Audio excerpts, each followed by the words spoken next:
Ladies and gentlemen, we are at the tail end of another year, and so we have a plethora of fashion trends that the social media machine has churned out for us to look back on. For 2025, my New Year's resolution was to be less of a hater, and I guess regular viewers of the channel can let me know if I've succeeded with that. But personally, I think I've been quite a good boy and deserve a free pass to absolutely run my mouth about the fashion slop I've had beamed into my eyeballs via social media over the past year. But don't worry, I'm going to hate with nuance and love in my heart, and this video isn't going to be completely negative. Usually things are popular for a reason, and I'm definitely not one of those people who believe all trends are bad. Deciding to go directly against what's popular still means you're basing all your opinions on the mainstream. Basically, you're still a bot.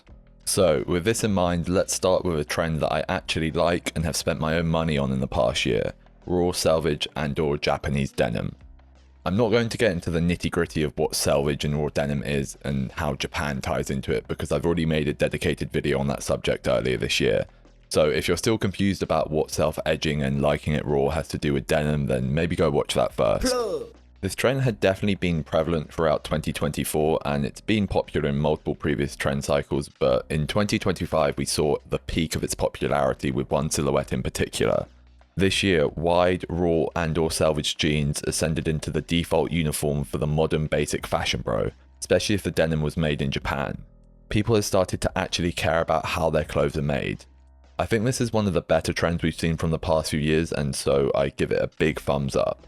It's about quality over quantity, heritage, craftsmanship, and you can really research and find niche brands and jeans to really fit your specific needs and preferences. I also think it's a very good entry point into fashion for people who haven't really ever invested in their wardrobe before. It's more about objective details of the garments and the wearing experience than it is about some sort of crazy style that can be daunting to commit to. At the end of the day, they will still present as normal jeans to most people. Obviously though, with this being a big trend, a lot of people didn't really care too much about the nuanced and nerdy side of Japanese raw and selvage denim. They either just want the look of fresh raw denim or to flip the cuff and flex the selvedge ID, even though they've never cuffed their jeans until now. It became about simply signaling that you had the selvedge ID in your jeans, even if the quality and craftsmanship that it's meant to signify wasn't present. In the coming years, it will be interesting to see who actually commits and sticks around to really fade down their jeans. Before we move on to the next trend, a quick word from today's sponsor, Mondly. Are you planning a trip to Japan and want to actually be able to communicate with the denim store employees? Or do you want to brush up on your Italian so you can haggle with someone's nonna on EU Vinted to get some vintage designer steals? Well, luckily for you, Mondly are offering 65% off lifetime access during this winter sale. You can access this deal by clicking the link below or going to mondly.app/wrongtrousers. Mondly has over 125 million downloads and is in the top 5 language learning apps worldwide. You get access to 41 foreign languages from 33 native languages, resulting in a total of 1,320 language combinations. In other words, if your first language is Polish and you want to learn English, French, or even less popular languages such as Farsi, Croatian, or Catalan, you can do so with the Mondly app. With the help of the chatbot equipped with speech recognition, Mondly provides real-time feedback to help you improve your pronunciation. This, combined with how the lessons and audio materials are recorded with fluent speakers, helps to ensure authenticity and correct accent formation. As well as daily lessons, Mondly has weekly and monthly quizzes so users can review and recap what they've learned. Once again, hit the link down below to get this offer, and thanks to Mondly for supporting the channel. Ugly or unconventional shoes have been trending for the past 5 years, and I think vibram 5 fingers have always been seen as the obvious pinnacle of this, given how, they look like this. And for the past 3 years, I have somewhat regularly seen them being styled on social media and being a bit of an online spectacle of sorts. But nowadays I actually do see people wearing these in real life. If you get the overground into East London to somewhere like Haggerston or Shoreditch, then chances are you will see someone wearing these on the train. I think the reason vibram 5 fingers are trending is because everyone got fatigued and desensitized to tabis from the last couple of years. That split toe doesn't convey that I'm so esoteric and on some fashion shit you can't even comprehend anymore, because everyone has them and there are now tons of cheaper alternatives on the market. So tabis became like the panda dunks of 2025, so the natural evolution is to split all the toes, and now we have vibram 5 fingers. I'm a bit conflicted about this trend because I think there's only really one specific type of fit where I think they look good in, which is just a very basic neutral coloured outfit with the little vibram trotters peeking out from out the bottom of some wide baggy jeans. I think you really have to balance out the wackiness of these shoes with the whole outfit not only being really simple but also partly acting to hide the shoes a bit too. But this is not how most people wear these shoes. They are nearly always styled in that maximalist, mismatch, overly subversive, lost property core aesthetic that's been quite big for the past 3 to 5 years.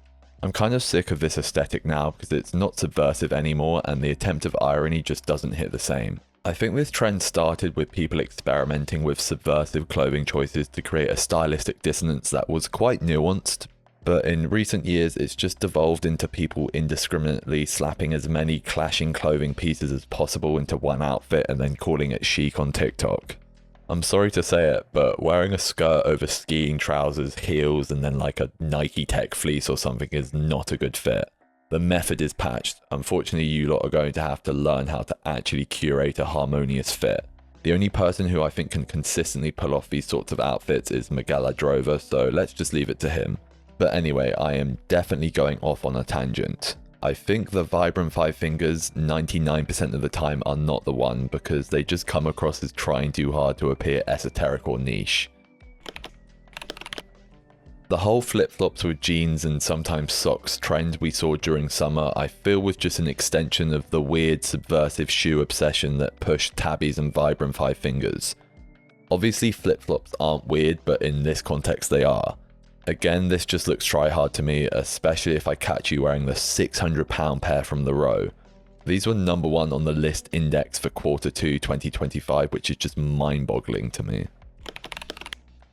The name of these shoes is kind of fitting given that they were released in 2011 and were correct in assuming that they would be popular in the future.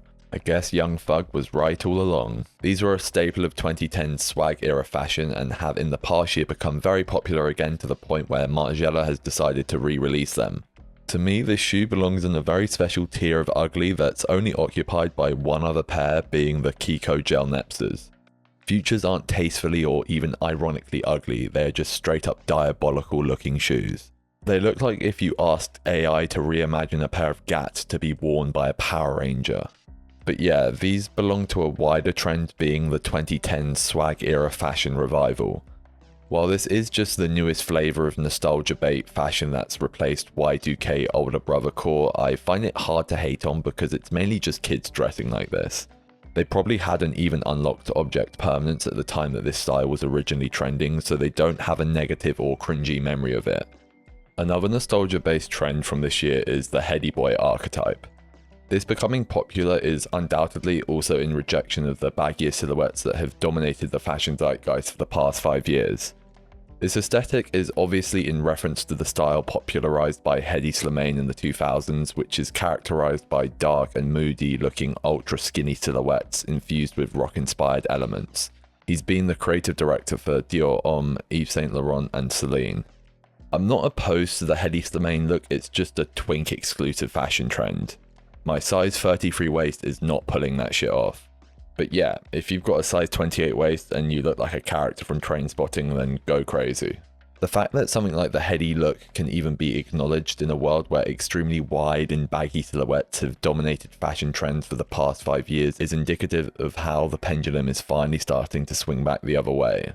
People are finally starting to get bored of super wide and baggy trousers.